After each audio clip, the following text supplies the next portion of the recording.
Go-Go, where we've been serving farm food and crafted cocktails for over 2 decades. Visit us for the full Hash House experience at any of our 5 Las Vegas locations. Hash House at Go-Go is where old school meets new and gets twisted. We bring people together over good food and fun. Come in for breakfast, lunch, or dinner, and come hungry because our portions are huge. Visit us online to see our entire menu at hashhouseatgogo.com. Hash House at Go-Go. It's a Midwest thing, and there's nothing else like it. The thoughts and opinions expressed in the following program are those of the program's participants and do not necessarily represent those of station staff, management, and advertisers.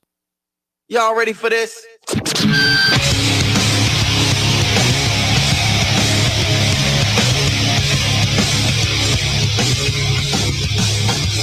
All right, here we go.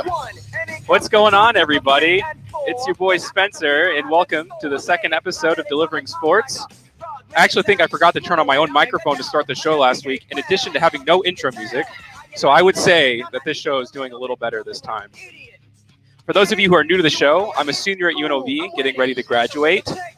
And I'm a radio producer at the moment and a content creator on YouTube. I operate a channel called Blue Milk Boys Gaming, where I have a bunch of different content, from gaming to movies, all that kind of stuff, which is a perfect segue into my guest host today, which I will introduce now. The first one being Kevin Kelly, who, if you follow me, know exactly who he is.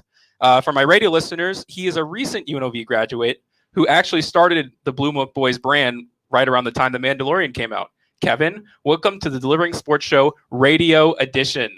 Thank you very much for having me. It's really surreal to be here, man. We are in a studio on the radio. We're in the booth. We're doing it, man. Think about everything that led up to this moment. Think about before COVID-19, we were in the UNLV podcasting studios and just trying to do our thing.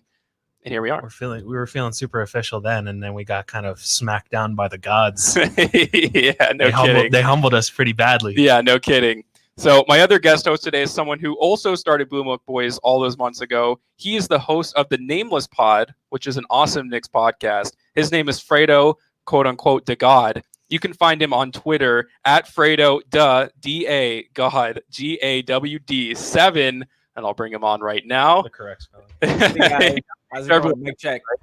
Fredo, what's going on, my man? I feel like it's been ever since we've gotten on a microphone. How you doing? I'm doing pretty good. It's been a long time. Ever since like Mandalorian season ended.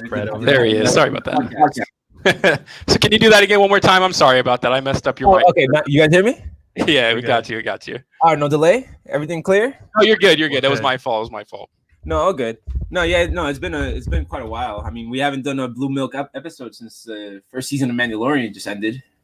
We'll get one out there very, very, very soon. Oh yeah, super soon. That's the plan. Yeah, the reason I am bringing my two good friends on today is a couple of reasons. I love having them on the Delivering Sports podcast, as I did when I was posting regularly, and also to promote the upcoming season for the Blue Milk Boys podcast, season 2.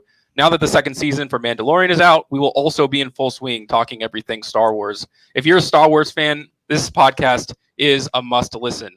We have a lot of differing opinions on there, and it's also fun to bring up random stuff to throw at each other, namely Demon Garfield, of course, which you can find on YouTube, an all-time classic. And if you don't know what I'm talking about, it's a great idea, but you had to be there. And luckily, Kevin edited it, and it is on the Blue Milk Boys page. And I just realized that I was supposed to be Fredo this entire time. In fact, I am not. I am Spencer. There we go. Everyone's in the right place now. I want to say one thing on the Blue Milk Boys, like on the state of Blue Milk Boys, Yes. before we really get into it. This is a message for Twitter CEO Jack Dorsey. Snap. This is me officially swearing revenge on Jack Dorsey. It's time for suspending the Blue Milk Boys Twitter account. Absolutely. Oh, I took that as a serious offense. It's a disgrace. He's scared, I think. He's scared of us. It's probably the best way to describe it. So absolutely, we're going to be coming back strong through all three of ours. He can try to silence us, but he will not be able to silence all three of us. We'll get these pods off. Absolutely. So let's just get into topic one now, obviously. And I would like to start things off talking about the supposed NBA start date of December 22nd.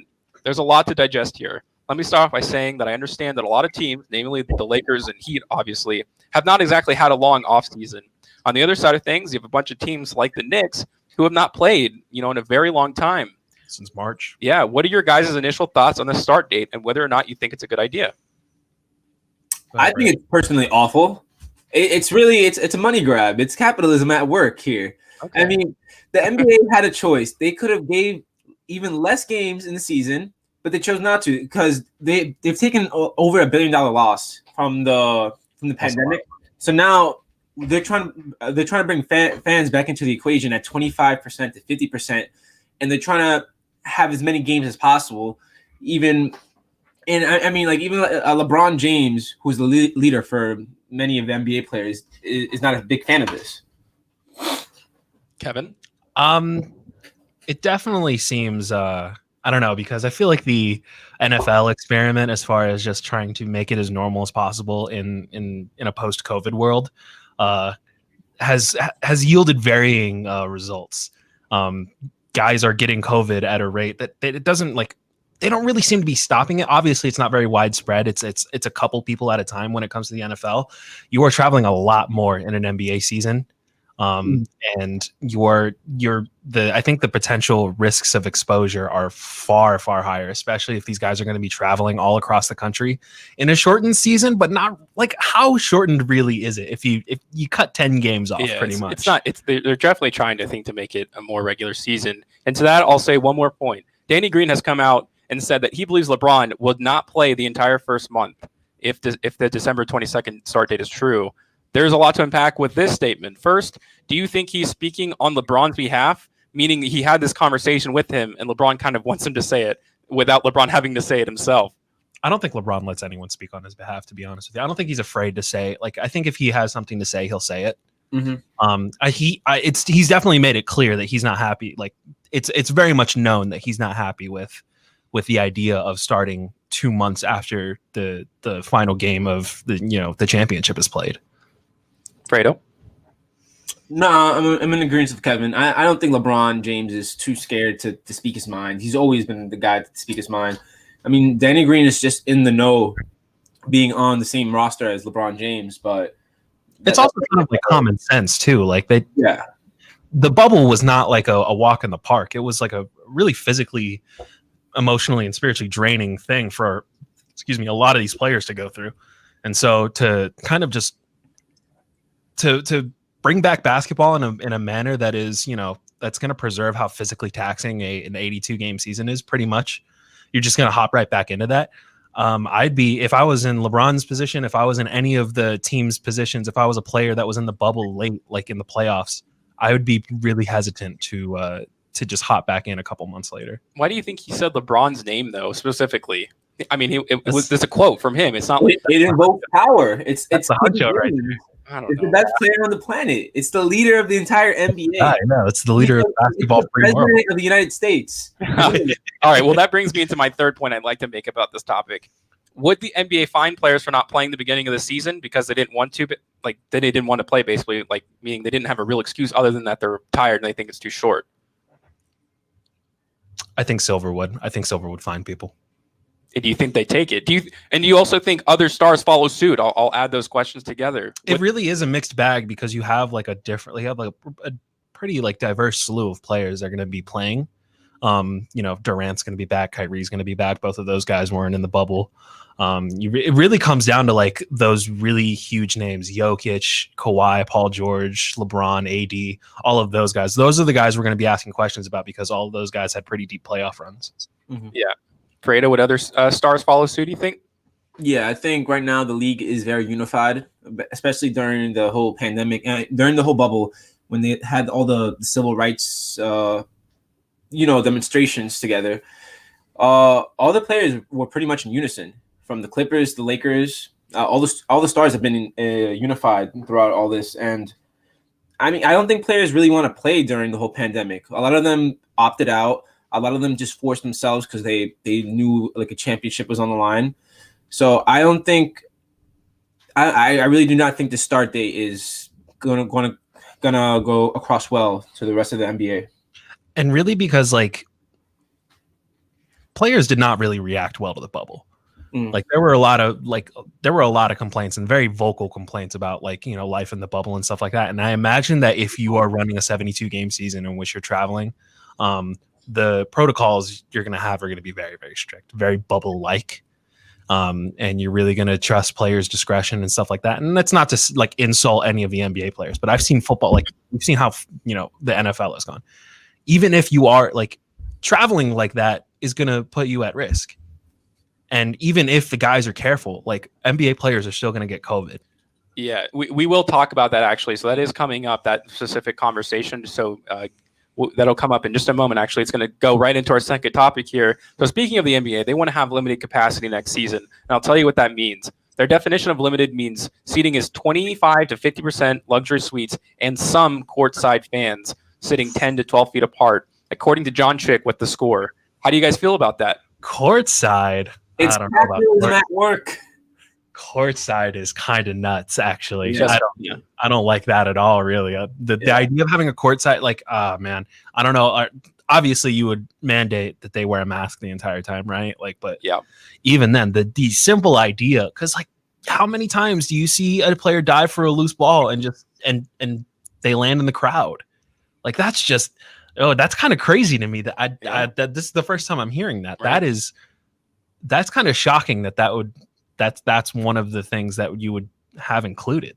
Like the luxury suites, I get. Like you're observing the game from a very reasonable distance, and like I can get that, but courtside is nuts. Fredo? They're trying to reach for normalcy, but it's really we have to stop acting like everything is normal. I mean, the NFL it's a little. Everyone's competing in the NFL fantasy leagues and all that, and you see players come up on like a COVID list, basically on IR. They're treating it like it's like a 2-week injury. They'll be back just fine. Cam Newton has been stinking it up since he's gone back from COVID. I really think sports they're making us think like just normalize COVID. An obstacle, less like it's less of a serious thing than it is. I understand that it's serious and it alters the way that we watch the game, we play the game, how teams have to operate. But like, I feel like it's like, oh, Cam Newton has COVID. He may be out a week. It's like they're treating it like he strained his hamstring. Dude, look at college football, especially. Every weekend there's a cancellation, and they're just now starting leagues too. And the leagues that are just starting haven't played a game yet already have COVID-19 outbreaks. There's no standard there with college football either. It's literally at the school's discretion. We were watching, I was at your house the other week. We're watching the Clemson game, and their stadium is like packed. It looked packed. It's you said they had dividers or something, but it's ridiculous. It sure didn't look like it. There were still so many people there. Yeah. So personally, it doesn't seem worth it to me to have anybody in the stadium. And if you're going to do that, you might as well play in a bubble. To me, and I can understand that guys probably don't want to do that, but we see what happens when you don't play in the bubble. The college football season's a disaster. New teams every weekend are getting massive outbreaks. The NFL had to move games around left and right. The thing with football is that they have an entire week to figure things out. The NBA does not have that luxury. They're playing almost every single night. What do they do when it's going to happen? They're not playing in a bubble. It's guaranteed. Every single sport, baseball, football, have had outbreaks outside of bubbles. So what does the NBA do?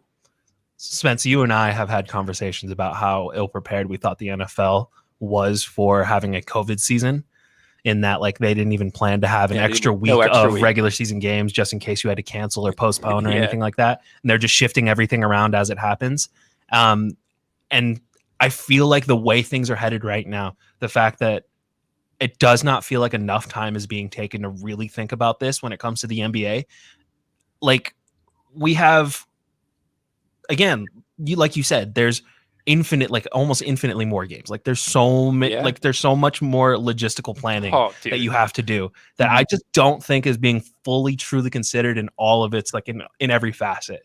And I think that like it has the potential to be far more disastrous than even the worst case scenario you have in the NFL. Mm-hmm. Yeah, for sure. I don't consider basketball more of a contact sport than football in a way.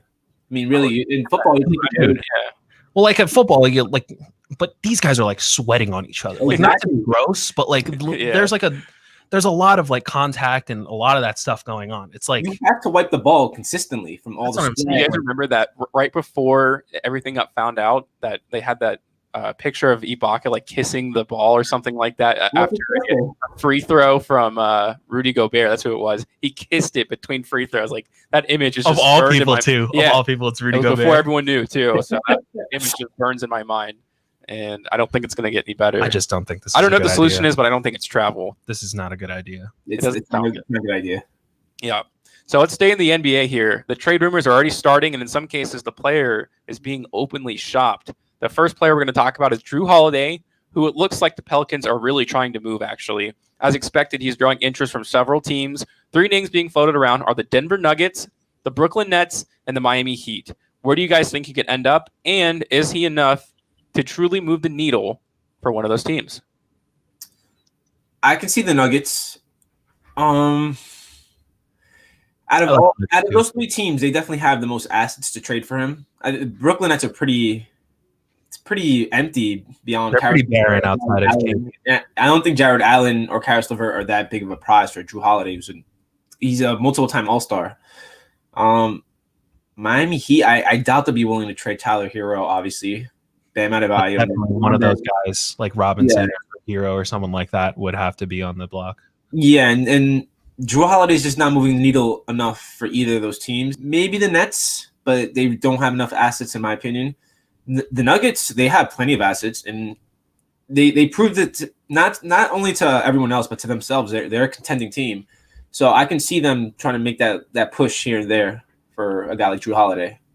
I like the Nuggets too, just as far as just being like, how viable is it that they're able to pull off a trade for Holiday? Mm-hmm. You have that, and then when you consider what Holiday would bring to the Nuggets, Jamal Murray has progressed as with his point guard skills. I always looked at Jamal Murray more as a shooting guard, but when you get a guy like Drew Holiday is a really, really good, like a solid floor general. And I think that when taking, I guess the not the ball out of Murray's hands, but allowing Drew Holiday to be more of a facilitator and let Jamal Murray focus on scoring, I think is definitely something that could separate Denver from the pack. Obviously they way outperformed expectations in the bubble, but I do think that could make them a legitimate championship contender. Well, the interesting to think of, for this conversation is the Miami Heat really should not have been in the finals. Every team, at least in the East, has to have the confidence that they can end up in the finals next year. East is wide open, in my opinion. So this is definitely a guy I could see making a big impact for someone in the playoffs this coming season. And I'll end this with one more question. This conversation about Drew Holiday, I should say. The Brooklyn Nets obviously are being discussed. So that name that's going to be talked in that trade conversation is Karis LeVert. So would you rather have Karis LeVert or Drew Holiday next season on your team? Drew Holiday's making a lot of money. Like a lot. And they're already paying KD and Kyrie, and they're paying DeAndre Jordan far too much money as well. I don't like that. I wouldn't give up Karis LeVert. I think Karis LeVert, how old is he? 25? Yeah, he's pretty young. He's still on a fairly team-friendly deal too. Okay. I think I'd rather have, if I'm the Nets, speaking specifically to the Nets situation, I'd rather just keep Karis LeVert. Brano? I think I'm in the same boat as Kevin. Really? He already doesn't push the needle enough. Defensively? I think the Nets. I think the way the Nets are set up right now, they might be the biggest anomaly in the NBA right now. I have absolutely no idea what's going to happen to them next year. But I don't think adding another super Drew Holiday doesn't need the ball in his hands to be effective, but I feel like you're wasting minutes not having him, be part of the offense and be a facilitator and stuff like that. So I don't know. I don't see the fit, and I don't see it being worth it for them either. What about that impact defensively? I mean, there was that really kind of highlight for Drew Holiday when he was on Klay Thompson. Yeah. Karis LeVert can't do that, let's be honest. So, but then I guess you kind of have to think he's going to be guarding a 2 guard or a 1 guard. So who? He's going to guard the best backcourt player for sure. Could he guard Jason Tatum in a playoff series? Because I'm trying to think of reality situations that they're kind of say, we have Drew Holiday to cover this guy in the playoffs. Can he cover a guy like Tatum? I'm not sure I would put Drew Holiday on Jason Tatum in a playoff series and feel comfortable about it. Yeah, I'm trying to go down the list. I guess Chris Middleton would probably be the kind of highlight, player by player, defensive matchup. So maybe if you really, I guess it comes down to how much do you want to guard Chris Middleton in the playoffs. I know that sounds like you're planning too far ahead, but it's going to come up eventually. The Bucks obviously haven't shown that they've been a great team, but they're definitely going to be not easy. So you're going to need some matchups that you're looking forward to. And I'm not sure Kyrie or KD are going to be able to cover Middleton. I have no idea how KD's going to look. I guess traditionally you would if in a vacuum Achilles injury withstanding, you would think, oh, KD's easily got that matchup. Like that is a matchup I'm comfortable with. But if it's Drew Holiday, I'm legitimately not sure. Obviously, you would want him on the best backcourt player over Kyrie, right? But I don't know. I would roll the dice on KD being decent defensively. Still, he's Kevin Durant. Yeah, I guess. I don't know. It's interesting. Another name on the trade block is Victor Oladipo, who obviously suffered a ruptured quadriceps tendon that forced him to miss most of the season. The team linked to him, like we just talked about, is the Milwaukee Bucks. Would he be a guy to put them over the hump in the East? And maybe I did say in my notes here to win a title, but really to get them to the finals. I'm looking at my brother Fredo right now. I know exactly what he's going to say. I know exactly what he's going to say. Not Victor Oladipo fans, huh? I'm in. No. Oh, you're in? No, come on. What do you got, Fredo? Because I know what you're about to say.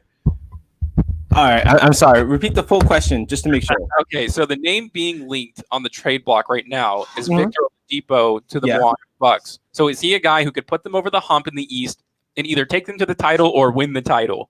No, he would stink it up on the Bucks. No. You know why? It's because it's because he needs to be on the Knicks. I would love Victor Oladipo on the Knicks, but exactly. That's a terrible situation for a rehabbing player. Like here, produce right now for a championship team. I think actually, like sorry, Fredo, I didn't mean to go ahead.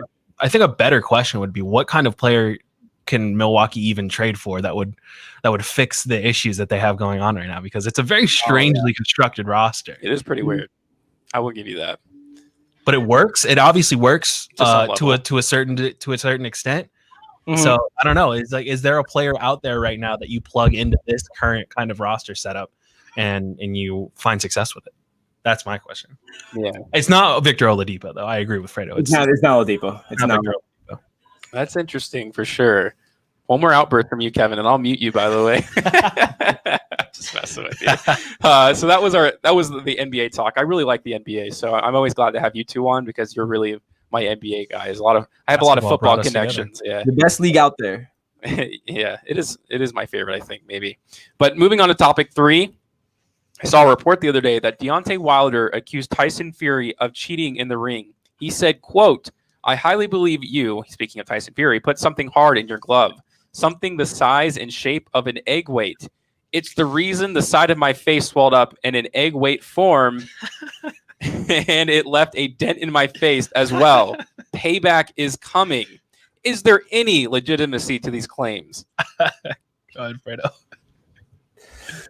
That is so cowardly. And everything that you just said, which is quoting him, it makes the L much worse. Far he more. Really got his ass whooped, and now he's cheating. No, dude, it's just like, why be a sucker? Why take the sucker route? Like you got put on the, so to speak, the Summer Jam screen. Because obviously the first fight between the two of them was incredibly. It was close. It was a draw, right? The first one. Yeah, it was a draw. Yeah. The only reason it was a draw because Tyson Fury sold his soul to the devil. Yeah, and was able to pick himself back up off the mat in the 9th round. I mean, he got knocked out, and it was bad. Burst it up. He folded. He is theatrical. Like we've obviously seen how theatrical he is now. Mm-hmm. So now I almost believe in that first fight. Like it really looked abnormal the way he got up. He was just messing around. I think he was messing around, and I think it cost him the fight because everyone was like, "Wow, he really knocked him out for a second." If he would have just gotten up like normally, that might not have been a tie because people forget he pretty much dominated that fight. And actually, on the phone line right now is someone who actually is really good about fighting. And I'm so glad he called in and joined the show. Hopefully, we can hear you, Jose. Are you there? What's going on, fellas? Yeah, fantastic. Hey. So we're actually talking about Tyson Fury right now, or in Deontay Wilder. Deontay Wilder claimed that Tyson Fury was cheating. I know you watch a lot of fighting. I mean, is this a ridiculous statement or what? Before I get into that, I just want to say congrats on the new show, my man. You're doing a great job. Keep it up. I like what you're doing. You know that. Moving on from that, I want to talk about real quick what you guys mentioned about Victor Oladipo. Okay. No one else is talking about this, though. Check out how crazy is this. If Victor Oladipo leaves Indiana and goes to Milwaukee, who just left Milwaukee and went to Indiana because Milwaukee let him walk? Oh, Malcolm Brogdon. That'd be If they poetic. would have kept Malcolm Brogdon, we're seeing a completely different Milwaukee. They would have been That's in why the it's finals. funny now that you think, hey, Victor Oladipo is just going to walk to Milwaukee. Oh, man. I don't know about that movement, but I'm just saying it's funny how that can work out after one of their best players just walked. You know what I mean? And they let him go, But- too. Yeah, they didn't even try anything. They basically just let the guy go and get a contract somewhere else. But moving on to the whole Tyson Fury Wilder thing, the first fight was great. Obviously, we saw what we saw in the first fight. We know both fighters gave it their all. Deontay Wilder was shocked when he saw Fury basically come back from the dead. I've never seen a referee kneel on the ground over a freaking boxer to count ever in my life. So that was weird. But honestly, he's got to let it go. First, your excuse was my costume. The ring gear, yeah. No. Are you there? Okay, we'll wait. Hopefully, Jose, you pop back on, but we'll continue the discussion a little bit. Hopefully, he comes back on. But he also tweeted recently at Fury because he's fighting Carlos Takam on December 5th, saying that he should be his next opponent. Basically, does Tyson Fury owe it to Wilder at this point? I mean, he absolutely pummeled him in his last fight. It wasn't close at all. Does he really owe it to him? No. I don't think so. Jose? Okay. Okay. Yeah, go ahead, guys. I'm sorry. No, I don't think he owes it to him. It was a funny thing. I just wanted to confirm before I actually said this, like lied on air once again. But Deontay Wilder is a Trump guy, if you guys know that. There's an actual image of Deontay Wilder in the White House with Donald Trump together. Oh, wow. And now they're both claiming cheating at the very same time. Coincidence or not. I think Jose is back. Jose, are you there? Yeah, I don't know what happened. I don't know if you guys lost me. Yeah. All right, we're glad you're back. We were asking the question, does Tyson Fury owe it to Wilder at this point, like being that he actually dominated him in their last fight? Honestly, I still think that Tyson Fury owes Deontay Wilder the trilogy. Ooh. If you look it up and you follow the actual contract, Deontay Wilder was offered more money. Remember this, more money to fight Joshua instead of fighting Fury.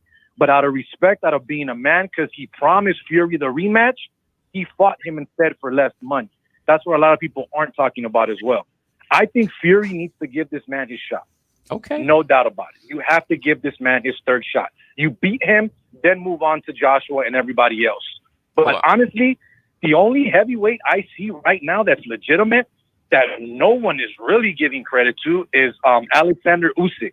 That guy is a monster. I think that one's going to be the guy that people need to start talking about moving forward. All right, awesome. That voice you guys are hearing from my radio listeners, and I guess my online listeners too, I don't have an overlay there for him, is Jose Volonte. I'm going to be on his show on Wednesday with Brad the Believer, so you can catch Jose at Jose_Volonte, if I'm not mistaken, and you'll be able to catch us live on Twitter. Well, Jose, I mean, I didn't expect your phone call. I really appreciate you coming on the show. I can't wait to be on Wednesday. Yeah, man, no worries. Definitely keep doing your thing. Keep doing what you're doing. It's funny, I was in that same studio. That's where I had my show the first time. So keep grinding, keep doing your thing. You're doing great things, man, and we'll see you on Wednesday. Absolutely. Thank you so much, man. All right, perfect. Well, that was Jose. Awesome to have him on. So, yeah, that was our little boxing ring. I don't know how often I'm going to do that, but I thought it was at least interesting enough. I love that little matchup they have, and especially the back and forth. That was one of the most entertaining fights I've ever seen the last time. But going into the next topic here, we're going to talk about the Raiders, who received some harsh punishments for their COVID-19 violations. The NFL has officially punished the Las Vegas team for $500,000 and taken away a 6th-round pick. You know, the violations included Gruden's sideline antics, Trent Brown not wearing this COVID-19 tracking device. I don't really know what that meant. And the Raiders banquet in which they did not wear a mask. Is this punishment too harsh, too light? I don't know. I'll let you guys be the gauge of that. I think you definitely gotta make an example at some point, because I feel like they have been letting just like, especially Gruden, Gruden in particular, dude. Yeah. Like, because after week 1, they handed out it was like $100K, right? Yeah, really a pretty hefty fine, just for like. And apparently, like it wasn't enough to kind of drive the message home for Gruden, because he's still kind of one of the things I look forward to every week is seeing how wonky Gruden's face mask is going to be that week. And I also think the Raiders' like behavior has been careless to a degree, especially when you talk about that banquet. That banquet, like, it was not a good look. It was a bad look for sure. Right out. I don't have any thoughts on this. No, no. No. All right. It's just it's I don't know, man. Like I feel like it kind of just highlights the NFL's lack of preparedness for situations like this. I don't know how you didn't kind of like see that coming. You know, this is a situation where especially in like Las Vegas too, our COVID, like we haven't been handling the coronavirus very well. Not very well at all. And to have these kinds of guys that are they spotlight the community. They reflect upon our community. And so I think to have them, you know, have these repeated incidents that are related specifically to COVID is I really think that like if Goodell wants to make an example out of the Raiders and give them the harsher punishment, they have probably been, as far as like the league is concerned, probably the worst offenders when it comes to not following COVID protocols. Well, I'll ask you, Kevin, this. Since should the Titans receive a worse punishment for their violations of holding secret workouts? I don't know, because it's like, you know, it's two kind of different situations, because you see this is repeated behavior on the Raiders part. They've sent their linemen, they've sent their entire starting offensive line home. They've had, like you said, players test positive. Gruden has also had just a blatant disregard for, you know, the mask guidelines and stuff like that. But also when you look at the Titans, it's more of like an isolated incident. Like you haven't really heard anything out of Tennessee regarding, you know, issues and failures to follow the COVID protocols since they had to postpone that game. So I don't know. I do think the Titans definitely still deserve some punishment. Like that shouldn't just go unscathed. But I don't think to the degree that the Raiders lost a draft pick. That's pretty huge. Sixth rounder too. Let me go opposite of you here. And obviously it doesn't seem as worse, but they got caught for that secret workout. Do you really think that was the only one they did, and they just so happened to get caught the first time they did it? I don't know. That's some heavy duty conjecture right there. I don't know. We're gonna have to investigate. We're gonna have to get to the bottom of that. I might have to step in. We might have to intervene. All right. Well, I thought that was because the owner, Mark Davis, said that they were like he used some like ancient word. I had to look it up. He's just old proverbs and scriptures. Yeah, he thought the earth was like coming down. I think it was. I don't think it's too bad to get my opinion on this for a second. $500,000 obviously is not going to be too much, and a 6th-round pick. I get it. I mean, they found value out of their 4th-round pick, so I would say 4th-round pick would be actually pretty severe. That's what they got, like Foster Moreau. Although they did get Renfro.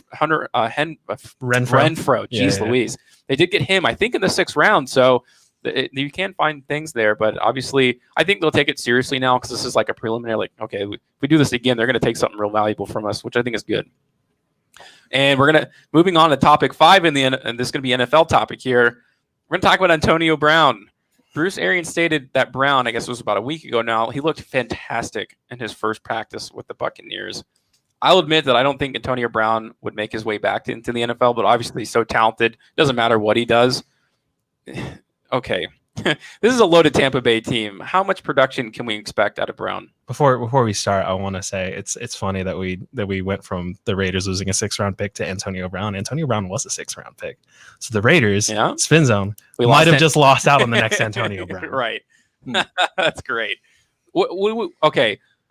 Let's say we're 3 weeks into this, and Brown is averaging three targets a game. Does he act out, or has he learned his lesson? That's probably the greatest starting point that we can come to. AB going to behave in Tampa Bay? Is he going to change his entire career attitude? He's the hardest guy to read. I mean, you could say he got attention from all over the league, so he's not like has to be in Tampa Bay or he's not going to get another job. He chose to Tampa Bay, like that was. He chose Tampa Bay, but he's the hardest guy to read. I don't know if he's going to act out, if he's going to be well behaved. It's whatever is going on with that guy at that very day. Yeah, he AB goes as the wind goes, I think. Yeah. I picked him up in all my leagues, though. We'll see how that goes. It can't hurt. It can't hurt. Well, let's look at the betting numbers, and I'll ask you guys these each individually. They're quick questions. You can bet money on this right now. Over, under 29.5 catches for the rest of the year. Over. Wow. I think he'll get like 50 catches. Over 329.5 yards receiving. Like for the whole season? Yeah. Oh, 100% over. Yeah, I think wow. Yeah. If it takes him, I don't know. I don't know if it'll take him as long as it took like Brady and Gronk to kind of find their groove again.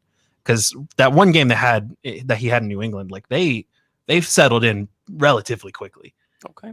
Mm-hmm. Fredo, over 329 yards? Yeah, easy.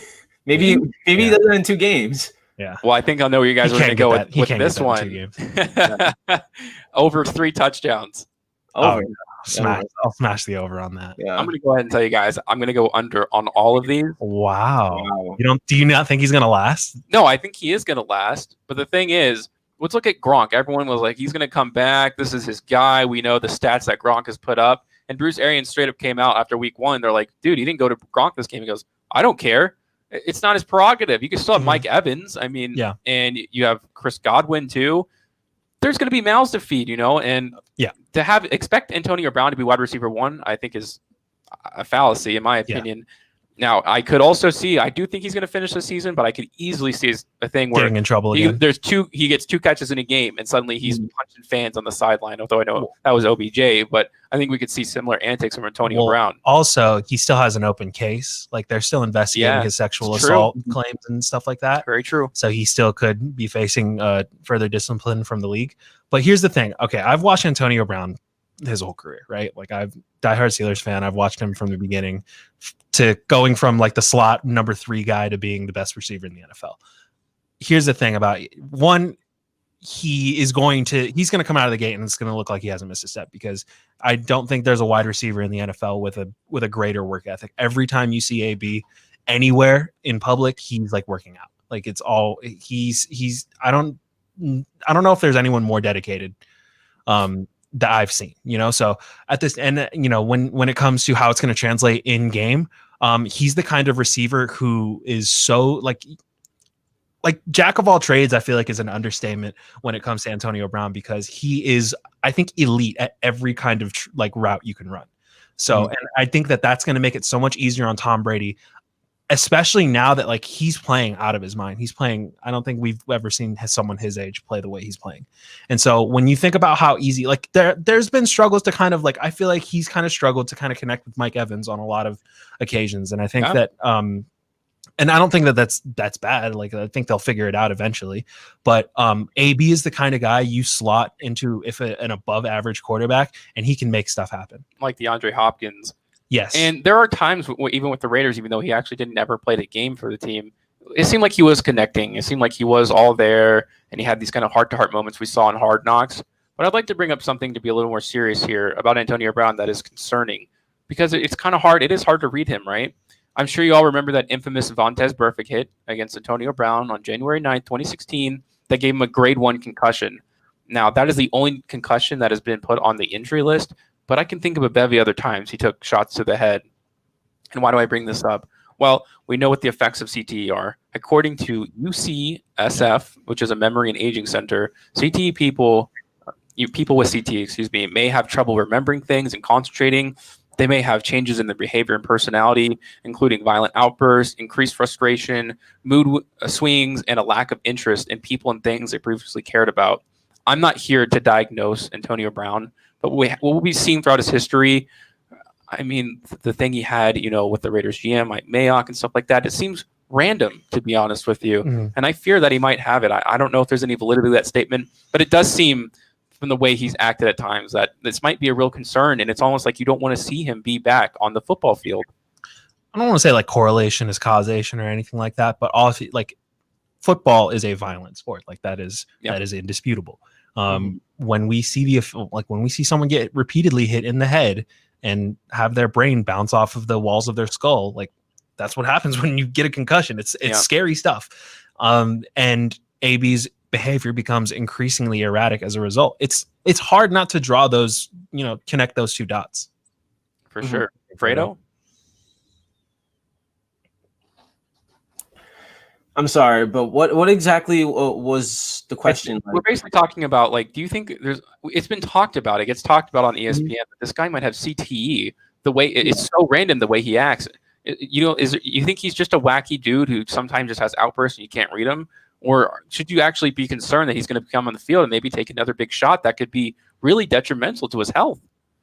No, I mean, see, I still don't fully understand the question, because look, I do think he has a CTE, but okay,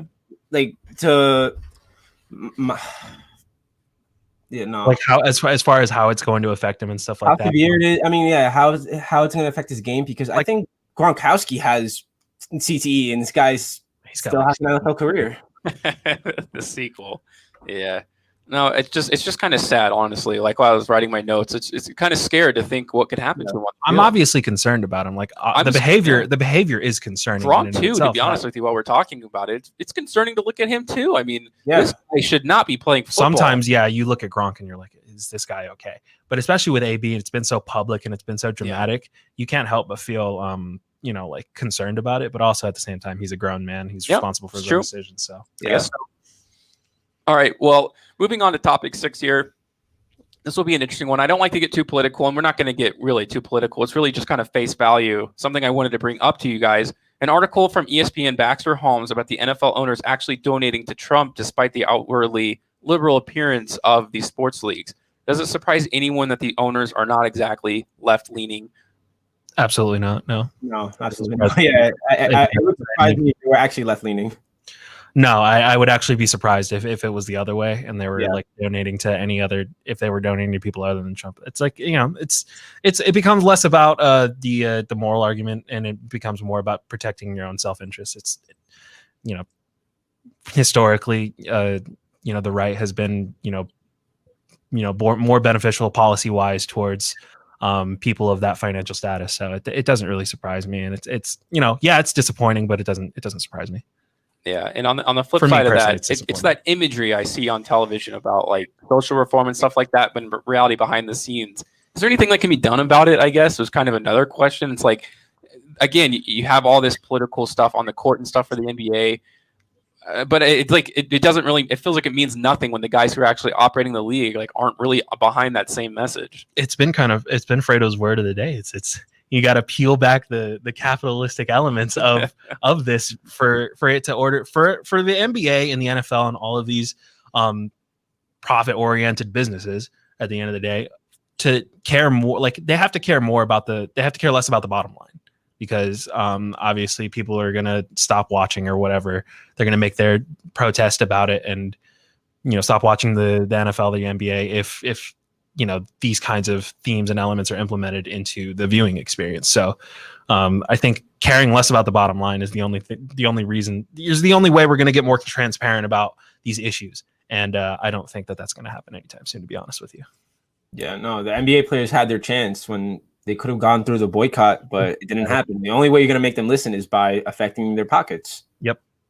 Yeah, I would actually like to touch on that for just a second. I have gone on other podcasts to talk about it, but I'd love to talk about it on the radio right now, where you have these NBA players who stopped this season, the bubble season, out of nowhere. No one really knows why, but everyone stops it. And then they have this meeting. The Lakers and the Clippers say they should stop the season, and then they just go back and play 3 days later after they stop the season. Mm-hmm. Is anyone gonna follow NBA players now in any of their political endeavors? I say no. They fell flat on their face. They had a chance. When they stopped the season, it stopped. It was front page of news, obviously. The world kind of stopped. Yes, it absolutely did. If they had actually done it, you got guys like Muhammad Ali who went to jail because he didn't want to go to war.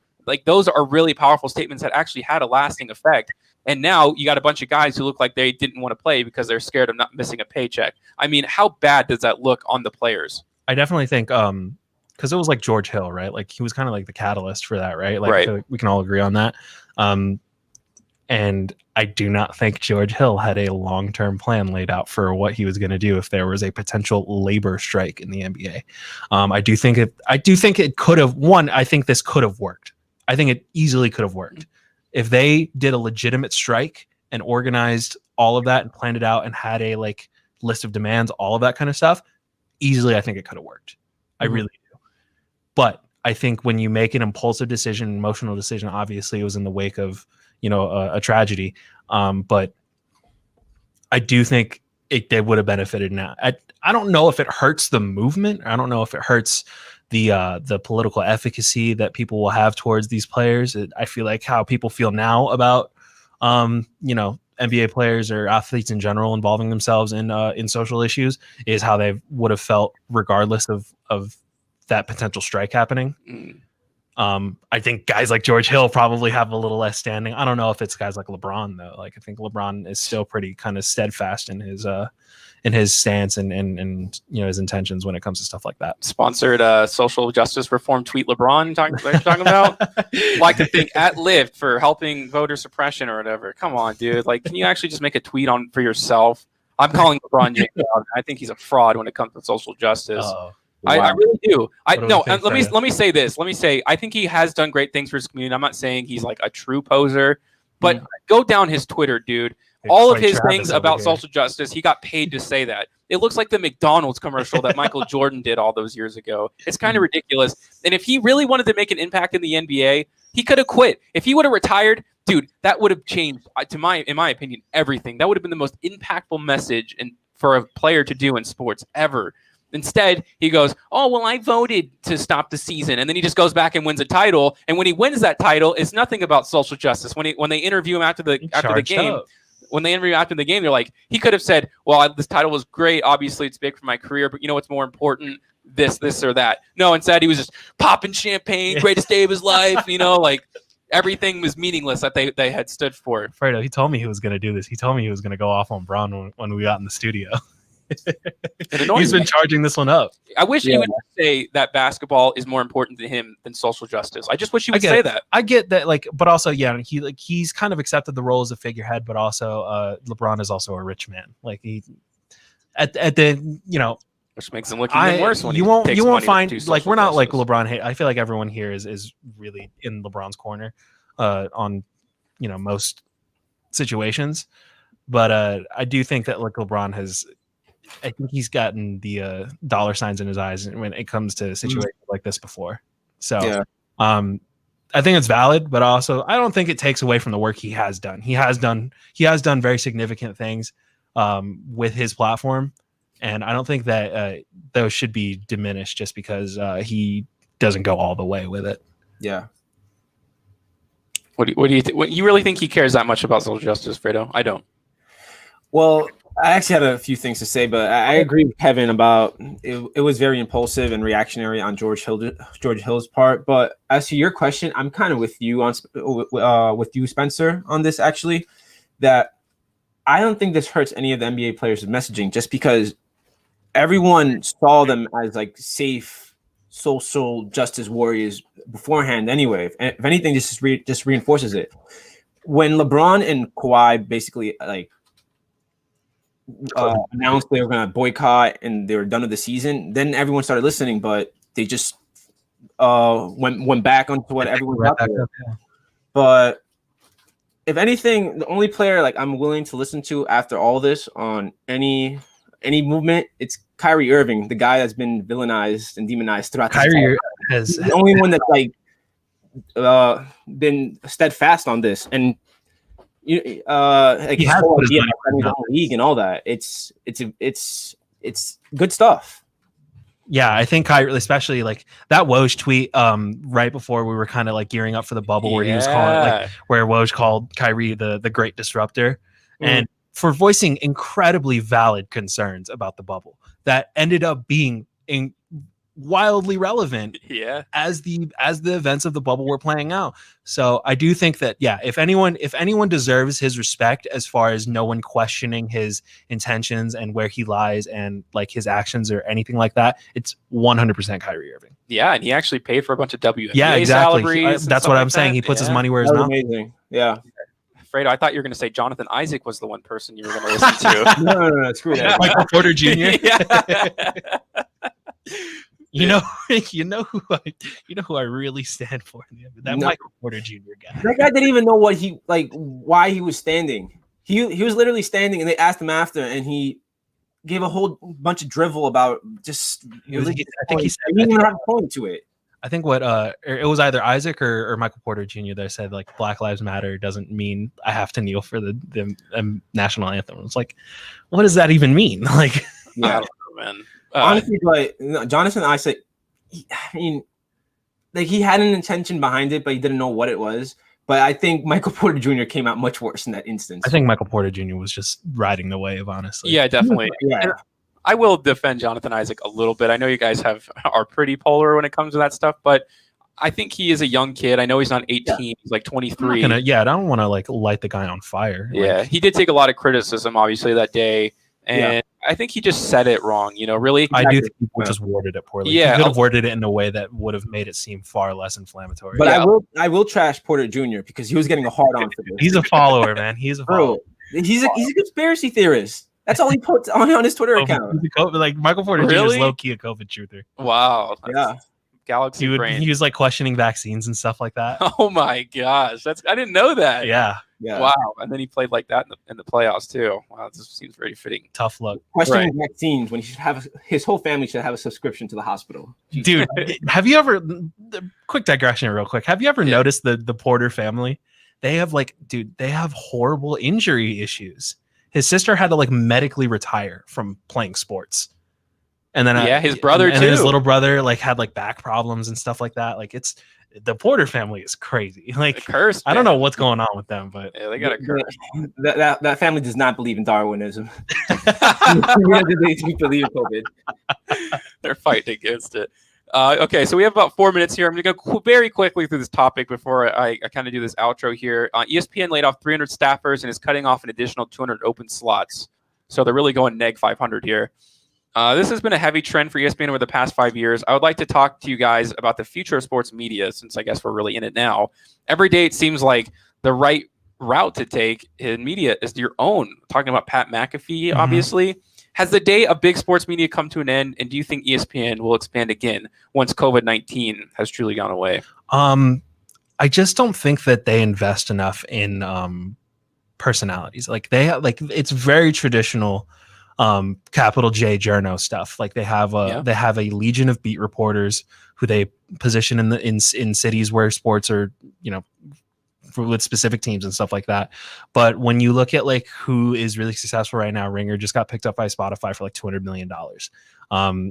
Short, like Barstool Sports, obviously, like however you feel about them, they're wildly successful. Right. You got, like you said, Pat McAfee, like mostly independent. Like obviously these publications have big corporate backers, but also like the way they approach the business is fundamentally different from an ESPN.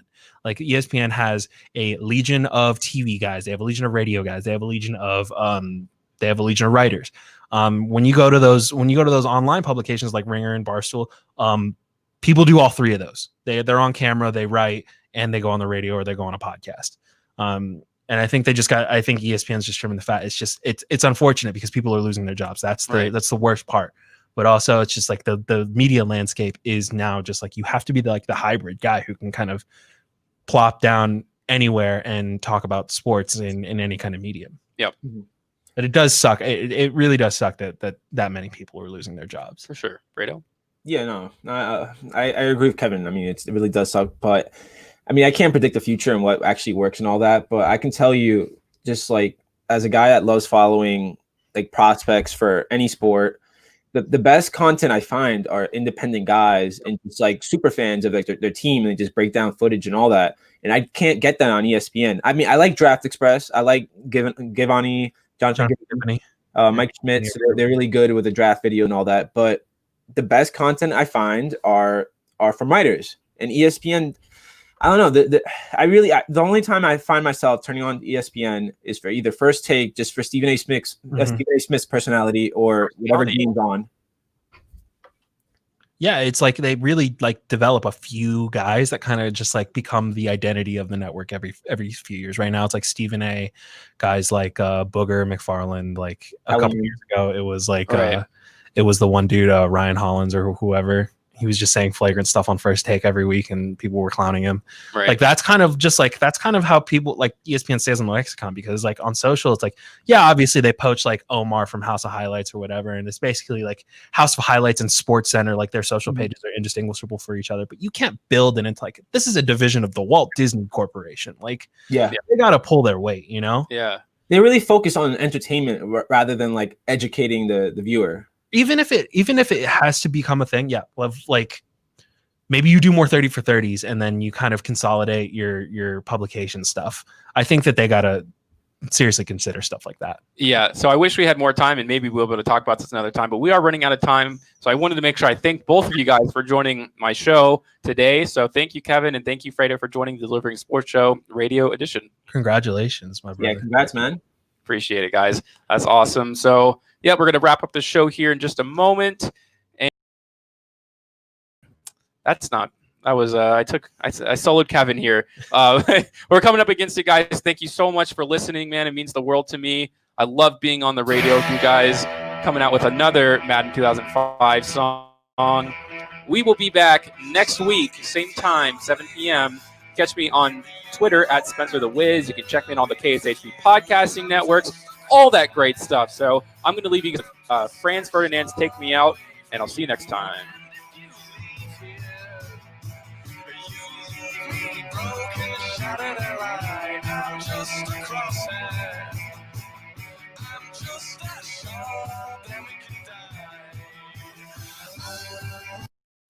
The world-famous radio shopping show weekdays on 1400 KSHP North Las Vegas and KSHP.com. USA Radio News. Joe Biden continued to expand his lead in Pennsylvania.